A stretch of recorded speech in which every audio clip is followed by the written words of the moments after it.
எல்லாவற்றிலும் இந்தியாவிலேயே முதன்மை மாநிலம் தமிழ்நாடு. முதன்மை முதலமைச்சர் ஸ்டாலினா. என்ன? போதைப்பொருள் விற்பனையிலே முதல் மாநிலம், ஊழல் செய்வதிலே முதல் மாநிலம், கடன் வாங்குவதிலே முதல் மாநிலம் தமிழ்நாடு தான். இந்தியாவிலேயே கடன் அதிகமாக வாங்கின மாநிலம் தமிழ்நாடு தான். நீங்க நினைச்சிட்டு இருக்கிறீங்க நிறைய திட்டத்தை அறிவிக்கிறான்னு. எல்லாம் கடன் வாங்கி தான் அறிவிச்சிட்டு இருக்காரு. கடன் வாங்கி தாங்க இந்த திட்டத்தை அறிவிச்சிட்டு இருக்காரு. இது எல்லாம் உங்க தலையில தான் வந்து விடியும். புரியுதுங்களா? இன்னைக்கு எல்லாம் நிறைய திட்டத்தை அறிவிக்கிறான்னு நினைச்சிட்டு இருக்கிறீங்க. இவர் ஆட்சிக்கு வந்து 3 லட்சம் கோடி கடனை வாங்கிட்டார். 3 லட்சம் கோடிங்க. இன்னும் ஆட்சி போறதுக்குள்ள 2 லட்சம் கோடி வாங்கிடுவார். 6 லட்சம் கோடி கடன் வாங்கி நம்ம தலையில சுமத்திட்டு போறார். இது எப்படி கட்டுறது? யாரால் கட்ட முடியும்? இதுக்கு வரி போட்டது தானே இது திருப்பி செலுத்த முடியும். இதுக்கு வட்டி வேற கட்ட வேணும், திருப்பி பணத்தை வேற திருப்பி கொடுக்க வேணும். ஆக இப்படிப்பட்ட ஒரு மோசமான அரசாங்கம் இந்தியாவிலேயே இல்லை. தமிழ்நாட்டில் தான் இப்படிப்பட்ட நிலைமை. இந்த நிலைமைக்கெல்லாம் ஒரு முடிவு கட்ட வேண்டும் என்றால் வருகின்ற நாடாளுமன்ற தேர்தலில் வெற்றி வேட்பாளர் அறிவித்தார் ராஜசேகர் அவர்களுக்கு 8 லட்சத்தில் வாக்களித்து வெற்றி பெற செய்ய வேண்டும். அதிமுக ஆட்சி இருண்டாச்சு. உங்கள் ஆட்சி தான் இருண்டாச்சு. உங்களுடைய ஆட்சி தான் இருண்டாச்சு. நான் என்னென்ன திட்டத்தை செயல்படுத்துகிறேன் என்று உங்கள் முன் நான் சொல்லிக் கொண்டிருக்கின்றேன். எங்கேயாவது திரு ஸ்டாலின் அவர்கள் இந்த ஒரு வாரமா இன்னைக்கு நாடாளுமன்ற தேர்தல் பிரச்சார கூட்டத்தில் கலந்து கொண்டு அவருடைய வேட்பாளர் ஆதரித்து பேசி வராரு. எங்கேயாவது திமுக ஆட்சியில் இன்னொரு திட்டத்தை நிறைவேற்றப்பட்டன்னு ஒரு இடத்துல சொல்லியிருக்காரா? இல்ல. செஞ்சிருந்தா தானே சொல்ல முடியும்.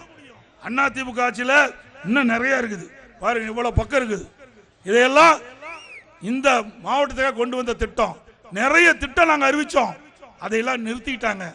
மீண்டும் அண்ணா திமுக ஆட்சி உங்களுடைய ஒத்துழைப்பால் ஆதரவால் மலர்கின்ற பொழுது இந்த விடியா திமுக ஆட்சியில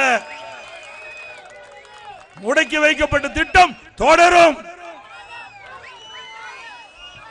இப்படி அனைத்து இந்திய அண்ணா திராவிட முன்னேற்ற கழக அரசு இருக்கின்ற பொழுதும் சரி, நிறைய திட்டங்களை கொண்டு வந்து இந்த மாவட்டத்திற்கு நாங்கள் நன்மை செய்திருக்கின்றோம். அனைத்து இந்திய அண்ணா திராவிட முன்னேற்ற கழகம் ஆட்சியில் இருந்தாலும் இல்லாவிட்டாலும் மக்கள் சேவை செய்வதிலே முதன்மையான கட்சி அண்ணா திமுக கட்சி என்ற நிரூபணம் செய்திருக்கின்றோம். ஆகவே நம்முடைய வெற்றி வேட்பாளர் அறிவிச்சார் ராஜசேகர் அவர்கள் எளிமையானவர், தூய்மையானவர், கூப்பிட்ட குரலுக்கு ஓடோடி வரக்கூடிய அற்புதமான வேட்பாளர். அவருக்கு இரட்டலை சின்னத்திலே வாக்களித்து அவரை வெற்றி பெற செய்ய வேண்டும் என்று அன்போடு ஒற்றை விரலால் ஓங்கி அடிப்போம். விடியா திமுக ஆட்சியை வீட்டுக்கு அனுப்புவோம். விடியா திமுக ஆட்சியை வீட்டுக்கு அனுப்புவோம். விடியா திமுக ஆட்சியை வீட்டுக்கு அனுப்புவோம். வாக்களிப்பீர் இரட்டலைக்கு, வாக்களிப்பீர் இரட்டலைக்கு, வாக்களிப்பீர் இரட்டலைக்கு. நன்றி, வணக்கம்.